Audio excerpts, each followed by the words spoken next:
Didesisyonan na ng Commission on Elections ang issue ng umano'y pagtanggap ni Senador Francis Chis Escudero ng campaign donation mula sa isang kontraktor. Habang nabigyan na rin ng show cause order si Senador Rodante Marcoleta dahil sa kanyang Statement of Contributions and Expenditures o SOSE. Yan ang ulat ni Bien Manalo.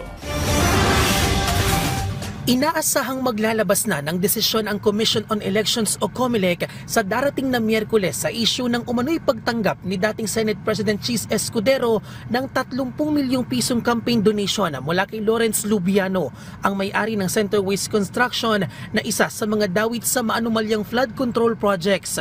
Malinaw kasi na paglabag sa Omnibus Election Code ang pagbibigay ng donasyon ng mga kumpanyang may kontrata sa gobyerno sa mga tumatakbong kandidato para maiwasan ang tinatawag na conflict of interest.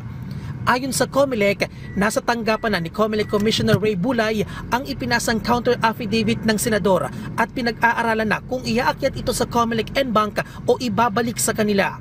Kinumpirma naman ng COMELEC na sumagot na rin sa kanilang show cause order si Lawrence Lubiano. Asahan niyo po, hindi lalampas ang Miyerkules ay mailalabas po ng COMELEC o lalo na ng opisinang yun, ng departamento, kung ano man ang naging disposisyon doon sa naging akusasyon, aligasyon laban po sa kanya at doon sa kanyang kontratista na si Mr. Lubiano. Binigyan naman ng 10 araw sa Senador Rodante Marcoleta para sagutin ang inihaing show cause order laban sa kanya ng COMELEC.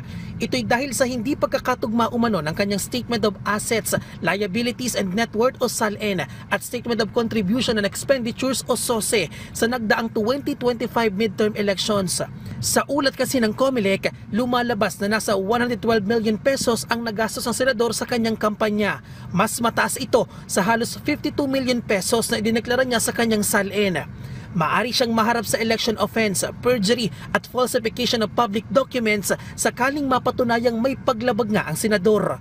So gusto nating malaman kung may paglabag ba doon sa Section 99 o meron bang hindi na isama talaga at ano bang kadahilanan kung bakit hindi na isama yung mga ibang nagbigay o ibang mga nag-donate na mga tao sa isang kandidato.